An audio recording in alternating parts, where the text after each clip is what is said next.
خدمتها دائرة المحاسبات وملفات تقريبا هي حاضرة وفيها معناها قرائن وحجج نتاع فساد وأسماء الفاسدين معناها واضحين، خاصة فيما يتعلق بالمؤسسات والمنشآت معناها العمومية، يعني نعملوا عليها وديت ونحركوهم الملفات هذوما. وقت نقول باش نعملوا دعم عاجل للقطب القضائي والمالي، هذا شيء يتطلب حسب رايك، شيء يتطلب معناها انه نعملوا عليه جلسات عمل وزاريه، ان ندعموا القطب القضائي والمالي، ولا في ساعه نسرعوا بالقانون الاساسي نتاع القطب باش تقع المصادقه عليه من طرف مجلس النواب الشعب. وقت اللي نمشيو في حكايه لوبن جوف هذه ونمشيو في حكايه معناها الجوفرنمون، تولي مثلا تقريبا عديد المعاملات كما مثلا بالنسبه للصفقات العموميه تتم معناها عن طريق اللوتي انفورماتيك وعن طريق النت، وعندنا منظومه حاضره بلاتفورم بليتو موجوده من عام 2011 وعطوها لنا اصدقائنا في كوريا الجنوبيه منذ 2011 وتكلفت 5 معناها مليارات. علاش ما يقعش معناها تفعيلها؟ وقت اللي مثلا نعملوا مساله مراجعه التسميات والتعيينات والترقيات خاصه بالوظيفه العموميه اللي تمت وفيها شبهات فساد وملفاتهم معناها حاضره، رئيس حكومه يجي يقول يا سيدي الملفات هذه مباشره تحيلوها معناها على القضاء. يعني هما 10 قرارات في رايي انا سهلين يطلبوا نوع من الشجاعه معناها الادبيه، ومش برشا راه زاد الشجاعه معناها ادبيه، معناها داخلين في مهام رئيس الحكومه. هذا السؤال الثاني سي شوقي، هو هل هذا يعني وأن الحكومات المتعاقبة ولا على الأقل الحكومة اللي كانت الموجودة الآن اللي قد تتغير بحكومة الوطنية كانت أيديها مرتعشة؟ والله ما خدتش هذه التوصيات أو ما كانش ممكن مدها بهذه التوصيات؟ شوف التوصيات هذوما مش من اختراعي أنا ولا جبناهم نحن كهيئة وطنية مكافحة الفساد، هذوما أشياء معناها معروفة وأنا قلتها عديد المرات وتحملت مسؤوليتي في هذا. قلت اللي الحكومات المتعاقبة من بعد الثورة لم تكن لديها جميعها الإرادة الحاسمة والقاطعة لمكافحة الفساد، وراء ذا كلام معناها عادي، واعتقد اللي هم بيدهم يقروا به، لأنه وقت اللي أنت مثلا هالخمسة حكومات هذه الكل باش نعطيك أرقام مجرد معناها أرقام، الخمسة حكومات هذه الكل تجي مثلا في أمور بسيطة تعطي ميزانية للمحكمة الإدارية ب150 ألف دينار، تعطي ميزانية لدائرة المحاسبات ب1,000,000 دينار، تعطي ميزانية للهيئة الوطنية لمكافحة الفساد ب320 ألف دينار. ميزانية الدولة نتاع الصفقات العمومية والشراءات هي في حدود 15 مليار دينار، اللي مكلف بمراقبة صرف هذه معناها الميزانية 450 إطار في الدولة التونسية معناها فقط. أنت إيش تفهم وتجي تشوف اللي فما عديد المشاريع القوانين اللي مثلا قانون حماية المبلغين هاو تو إن شاء الله ربما هذا اتحرك، القانون المتعلق بالقطب القضائي والمالي لازم قانون إداري خاص، نجيو نشوفوا القانون المتعلق بحماية قلنا حماية المبلغين، القانون المتعلق بالتصريح بالمكتسبات والإثراء غير الشرعي، عديدة هي القوانين تقريبا 4 ولا 5 اللي هما اون ايرجونس لازمنا تقع المصادقة عليهم، واللي التو مازالوا في إطار اللجان.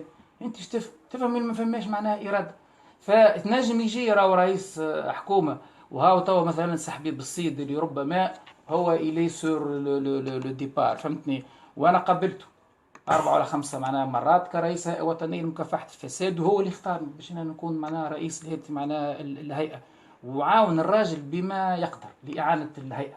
فما عديد الملفات اللي تحركت وعديد مثلا الأشياء اللي عنا احنا بعلاقة بعمل الهيئة يعني إذن باهي إلى غير ذلك، ولكن ديما تحس اللي فما في الخطوط الأخرى الخلفية فما إرادة على مستوى الإدارة وعلى مستوى الواحد. وزاد المسألة متعلقة بالاستقلالية، الراجل هو ماشي على روحه ونظن ماشي على روحه ان شاء الله يمشي، ولا مش هذا الموضوع يمشي ولا يقعد، معناها هذه مسألة تهم الأحزاب إلى غير ذلك، معناها ما تدخلش فينا على المستوى زاد كذلك الاستقلالية، ولكن تحس اللي فما خطوط خلفية، البعض يسميها الإدارة العميقة، البعض يسميها حزب الإدارة، البعض يسميها اللوبيات نتاع الفساد اللي ما زالت معناها موجودة وتتحكم، واللي متخوشين من أي حاجة عندها علاقة بمكافحة الفساد في تونس. طيب. وتشوف هذه معناه وتلمسها. نعم، النقطة اللي باش نتحدث فيها بعد شوية تحديدا في في تصريح لك أنت قبل كنت تتحدث على أنه الحل كان في الفرقعات الإعلامية، أنك بالطريقة هذه رجعت ربما الحديث حول ملفات الفساد للنقاش وللشأن العام. دوك النقطة هذه تنجم نتحدثوا فيها بعد شوية. شكون الناس اللي تنجم تكون متهمة بالفساد؟ علاش كل هذا التحفظ حول الأسماء؟ وحتى كان ما فماش أسماء علاش ما نقولوش حتى على الأقل المناصب؟ معناها فماش بوز سليم، ما خلينا نكملوا النقطة هذه. علاش ما نتحدثوش على المناصب على الأقل؟ هل أنت كنت تحدثت حتى على مسؤولين في الحكومة الحالية؟ هل أنهم وزراء؟ هل أنهم مدراء عامين؟ هل أنهم شخصيات سياسية، شخصيات حزبية؟ برشا أسئلة يا أمينة، بدالي ساعة وظلي راني أنا بديت نكبر دونك هات المناصب. شوف اسمعني، خلينا نرجع ساعة يعني الاستفزاز جميل اللي أنت قلته لي، فرقعات إعلامية. هو إحنا شوف كي جيت أنا ولقيت وضعية الهيئة، وضعية مكافحة الفساد على ما هي عليه، على الرغم من أني أنا إنسان معروفة نوعا ما كمتحفظ شوية، مانيش ياسر بورتي على حكاية التصريحات ولا الظهور معناها المبالغ فيه، ولكن كان ضروري اللي باش نتوجه للرأي العام ونتوجه للإعلام ونتوجه للمجتمع المدني لدق نواقيس الخطر. واعتقد اللي هالدقان لنواقيس الخطر هذايا أعطاه مفعول إيجابي. أهم مفعول هو أنه الناس تعرف أما حاجة اسمها هيئة وطنية لمكافحة الفساد. النقطة معناها الثانية اللي توا ولا ملف الفساد مطروح على الساحة الوطنية، ووقت اللي توا رئيس الجمهورية كي يعتبر اللي من ضمن أولويات الحكومة القادمة هو مكافحة الإرهاب والفساد، واللي من مختلف الفرقاء السياسيين متفقين على النقطة هذه. أعتقد اللي هذا معناها شيء هام، وهذا انتصار هو لمحالة للبلاد، وانتصار زاد طفيف معناها للهيئة. وقت اللي زاد نحن يلزمنا نعمل نحصنوا رواحنا كهيئة وطنية لمكافحة الفساد، لأنه دخلنا على جبل بقدومة. وقت اللي مثلا بدينا نحيلوا على القضاء في ملفات بين قوسين لقطط ثمينة موجودة خاصة على مستوى الإدارة وعلى مستوى الحكم، نحتاج إلى المجتمع المدني ونحتاج إلى الإعلام، وهم مشكورين قاموا بدورهم وعاضدوا الهيئة وفروا لها نوع معناها من الدعم المعنوي، لأنه مش سهل أنك ترفع شكايات بمسؤولين موجودين حاليا، سواء في وزارة التعليم العالي، سواء في الديوان الوطني للأسرة والعمران البشري، سواء في الشركة الوطنية للاستغلال والتوزيع المياه، فما مستشارين حتى على مستوى رئاسة الحكومة، ديوان الطيران المدني، إدارات تابعة لوزارة المالية، مسؤولين حتى في وزارة المالية، الوكالة العقارية السياحية، استاد التونسير، الشرطة البلدية. هذوما الكل تقريبا اليوم يشكلوا حوالي 80 معناها ملف اللي هما توا تم معناها إحالتهم من طرف الهيئة الوطنية لمكافحة الفساد على النيابة العمومية، وخاصة بالأساس تقريبا أكثر من شطرهم موجودين على مستوى القطب القضائي والمالي. فكنا نحتاج لها الدعم هذا. توا تقريبا نحن عندنا على مستوى الهيئة 400 معناها ملف أخرين بصدد التحقيق معناها فيهم، وعندنا تقريبا 2000 ملف 2700 تقريبا ملف أخرين، لكنهم هذوكم معناها من الفترة السابقة لنا واللي يمتدوا حتى لفترة سي عبد الفتاح الله يرحمه. لأنه نحن كما تعرف خذينا اللجنة متاع مكافحة لجنة تقصي الحقائق حول الرشوة والفساد، ثم تكونت الهيئة الوطنية لمكافحة الفساد عام 2000 معناها 11 على بري معناها لورولي متاع اللجنة الأولانية. ونحن توا أنا كي جيت في 2016 بطبيعة الحال خذيت الملفات هذوما الكل اللي تقريبا كما ذكرنا عديد المرات في حدود 7000 ملف. دونك كنا نحتاج للدعم هذا، والحقيقة مشكور المجتمع المدني كان موجود وساند الهيئة، والإعلام زاد كذلك. وذلك علاش نحن طالبنا أنه فيما يتعلق بالاستراتيجية والخطة الوطنية لمكافحة الفساد ضروري جدا تشريك المجتمع المدني وتشريك الإعلام، يعني السلطة الرابعة فيها. وهذا ما تم والتحق بنا. كان عندكش علم مؤخرا نقابة الصحفيين سي ناجي البغوري واللي يجلس معنا في الكوميتي دو بيلوتاج نتاع البلان استراتيجيك هذا انتي كوربسيون في تونس. تحدثت على زوز نقاط مهمة في كلامك، قلت قطط ثمينة وقلت انه الفساد يمس وزاره التعليم العالي، الو ان اف بي، سوناد، ستاك، وزاره الماليه، الديوان الوطني للمطارات، ديوان الطيران المدني، تونسير، والوكاله العقاريه. مش كان هو هذوما اعطيتهم نوع هو سكي فربون في الحكايه بينا. اما الملفات فيما يخص ماذا مثلا؟ والله هو ساعة عندي ملاحظة في النقطة هذه. طيب. اللي هي نعتبرها أنا مفزعة، لأنه تو عندنا ملفات فساد تهم مثلا إدارات، خلينا نقولوا من الحجم الثاني. عندنا زاد كذلك ملفات فساد في القطاع الخاص. لكن أنا اللي يفزعني هو أنه تقريبا كبريات المؤسسات والمنشآت العمومية الكبار كلهم يعني فيهم ملفات متاع فساد.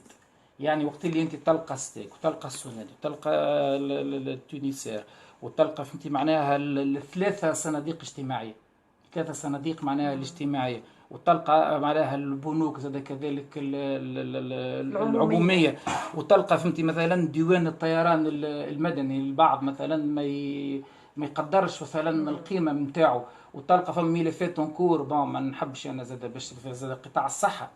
تشوف معناها الملفات اللي تهم قطاع الصحة وخيرها الملف متاع اللوالب هذوما القلبية اللي ستانت هذوما معناها بيريمي، وتلقى المسؤولين هذوما الكل مازالوا موجودين والبعض فيهم قاعد يترقى وتوجد اللي بعض من هذه الملفات يا أمينة، وهذا المفزع الأكبر في الموضوع هذا البعض فيهم مشمولين في ملفات وفي تقارير متاع هيئات الرقابة.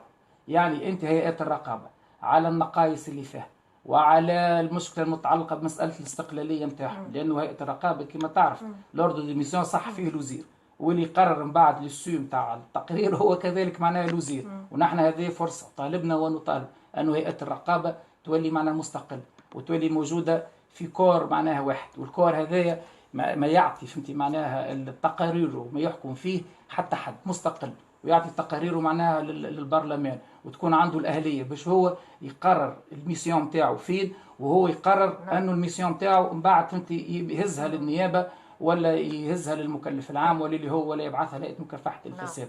على الرغم من العلات هذوما تلقى تقرير رقابة يخرج لك يجي قرة وفلان ها هو ثابت عليه التهمة هذه إلى غير ذلك، وفلان يقعد من 2013 و2014 و2015 حتى للنص 2016 مازال معناها مسؤول ويترقى وعنده معناها حصانه وسنتيمون معناها دامبونيتي اللي هو بريسك معناها توتال.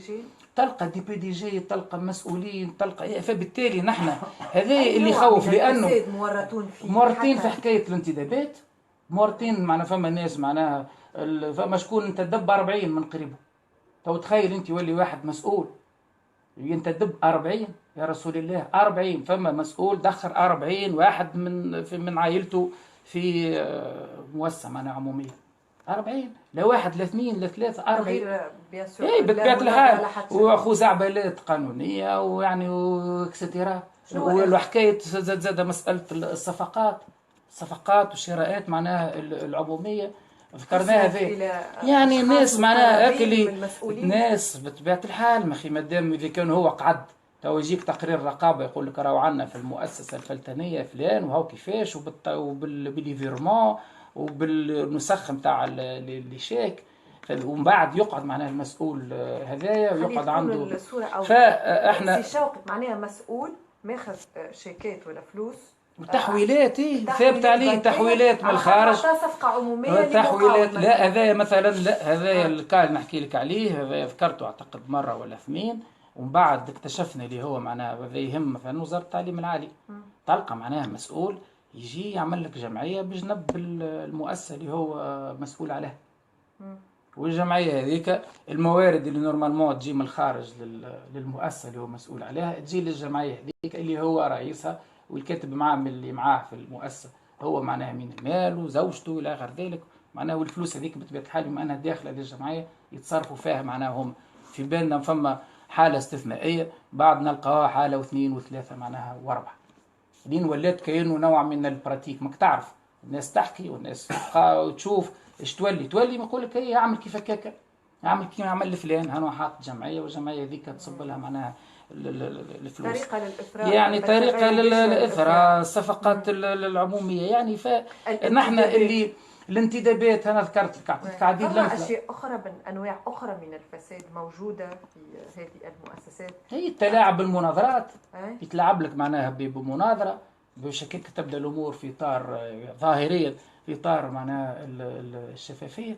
فيعني اللي وانا نعاود نكرر نقطه خاطر هذا اللي يهم، هو هذا الشعور بالافلات من العقاب، واللي هو اخطر ما فما، واللي هو بطبيعه الحال وقت الانسان يعمل مسؤول يرتكب مثل هذه معناها الجرائم في الحق المال العام، يعطي رساله لغيره المسؤولين اللي بجنبه، ويعطي بطبيعه الحال رساله اخرى للي بلغ عليه، واللي في عديد من الاحيان يولي اللي يبلغ يقع فهمتي بطبيعه الحال معاقبته، كما الموظف تاع الكنام اللي هو طبيب اللي بلغ على حكايه معناها هذوما اللوالب المنتهيه معناها الصلاحيه، وبلغ عليه من فيفري، والراجل معناها بعد شهر تم معناها نقلته الى اداره معناها اخرى.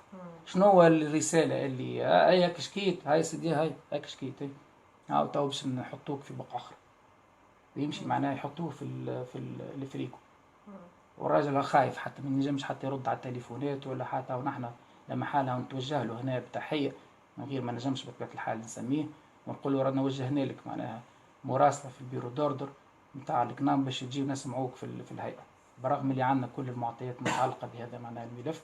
ونشكر القطب اللي معناها خذا الموضوع بكامل الجديه، وقت اللي نسمعوا زاد كذلك اللي مؤسسات عموميه ولا وزارات ولا نسيت تجي تقول ملفها بين ايدي القضاء وبعد ملف يطلع مش بين ايدي القضاء، ايش تفهم منه الكلام هذا؟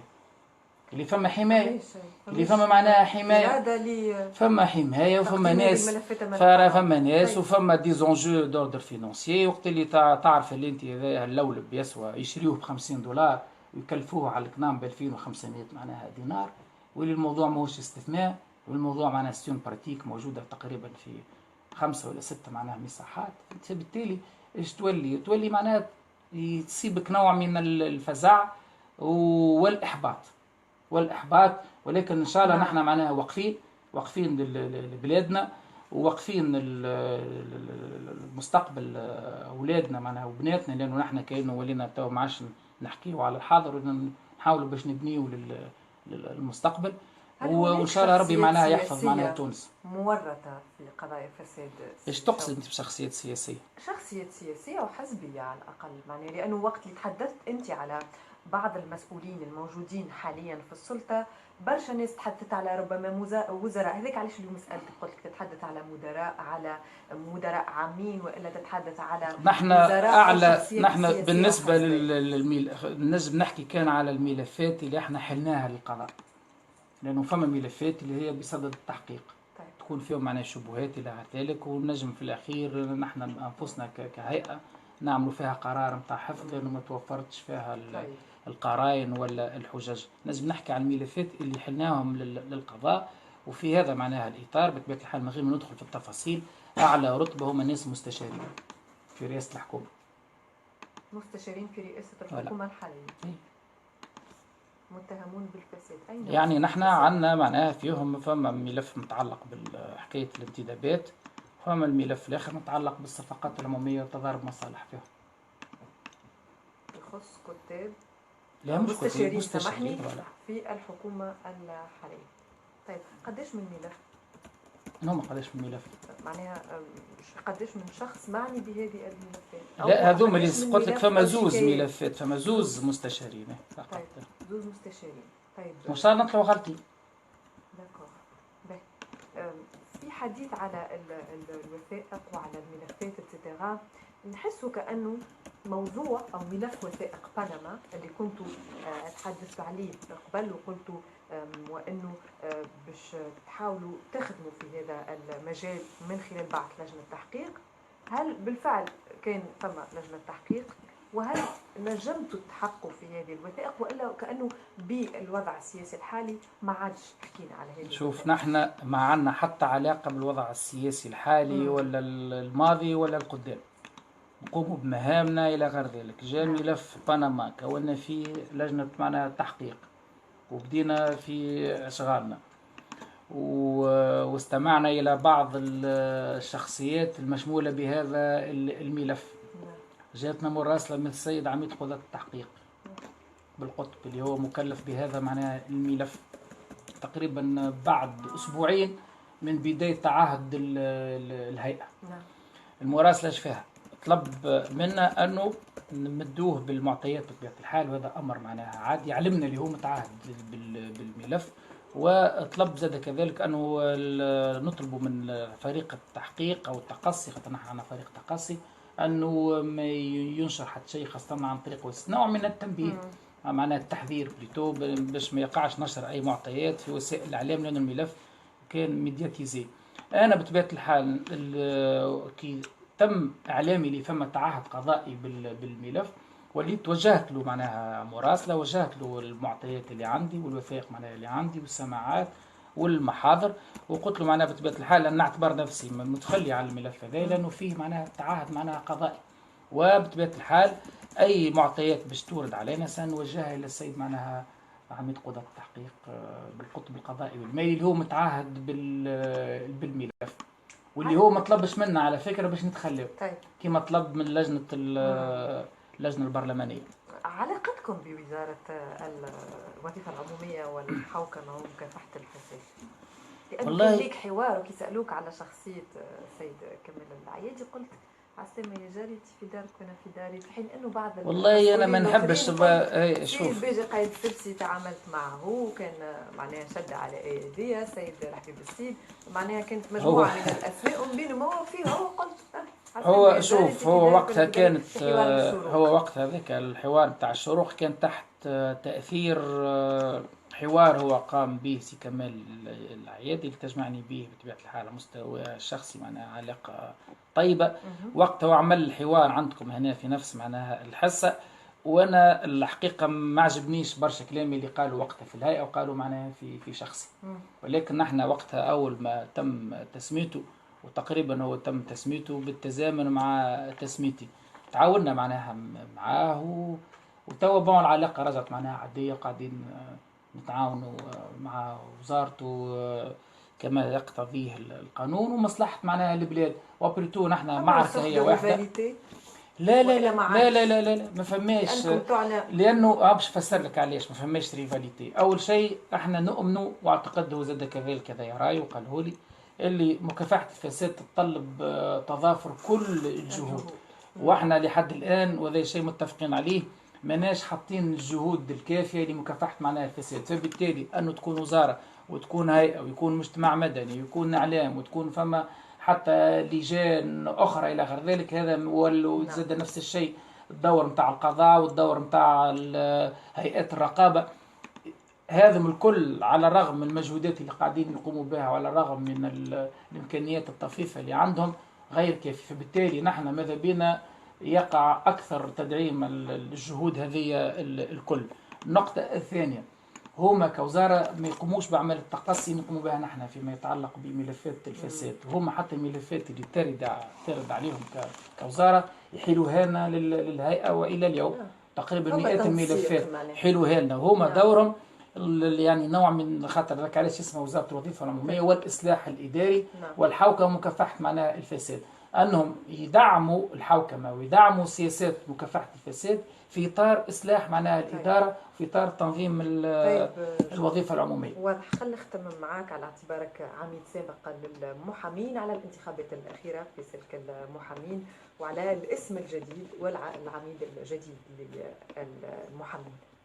اسمه العميد عامر المحرزي، وهو بطبيعة الحال محامي يعني صديق على مستوى الشخصي بالنسبة لي، كما الأستاذ أبو بكر زاد كذلك كان صديقي ولا يزال صديقي، كان معايا كاتب عام، كان لا لا لا, لا هو يعرف، لا أبو بكر خويا وكان كاتب عام معايا في الهيئة. أنا الحقيقة نحب نذكر اللي أنا تو في حالة تساوف، بالتالي حتى التصويت معناها ما صوتش، ولكن نجم نعطي رأي كنوع من التحليل وإن شاء الله يكون معناها موضوعي، وهو موضوعي. أنا الحقيقة بعد انتخابات العميد عامر ساءتني عديد التحاليل اللي قريتها وشفتها واللي صادرة في بعض الأحيان حتى على بعض المحللين للشأن العام. تحاليل الحقيقة مع احترامي لأصحابها كانت معناها سطحية، كانت سطحية وحتى ظالمة، لأنها فيها نوع من محاولة سرقة استحقاق ديمقراطي انتخابي اللي شخص خدم على روحه، وخدم على روحه مش خدم على روحه في اطار الحمله باش تعرف. هذا اول مره اللي فاتت كي ترشح رئاسه الفرع، ترشح معناها وترشحت معاها في مواجهته الاستاذه سعيده العكرمي اللي يمكن نعتبرها نوعا ما قريبه من الاسلاميين، وترشح معاه مثلا الاستاذ محمد الهيرتي اللي يمكن نعتبروه قريبا معناها لليسار، واعتقد ترشح معاه زاد حتى محامي قريب ونسيت، لكن هذوما اللي وترشح ضدهم وطلع وضدهم. نحن كلمه ضدهم بين قوسين، ونحن المحامين مقتعر ما عندناش حكايه ضدهم، وخاسر معناها وربح.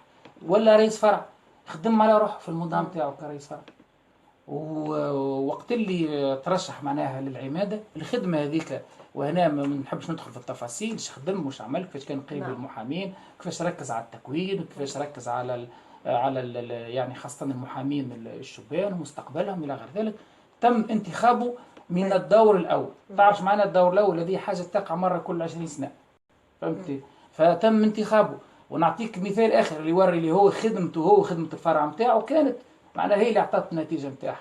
اللي طلع البارح طلعوا اعضاء مجلس الهيئه الوطنيه للمحامين جدد، اكبر نسبه نتاع اصوات تحصل عليها شكون؟ الاستاذ عروسي صغير اللي هو الكاتب العام معناها نتاعو. فبالتالي يعني هذا اللي يحبوا يهولوا من دور الاحزاب داخل المحاماه، قول لهم راهو غلط. الاحزاب كلها، وانا هاني نعني ما اقول وكاتب عليها، الاحزاب كلها تقريبا كتلمها مع بعضها عندهم 500 محامي منضبط مع بعضهم، كل واحد عنده 150 معناها ولا 200. ils sont déterminants في الدوزيام تور. لما واحد ترشح من البريمير تور انتهى الموضوع الحالي نتاع العميد الحالي.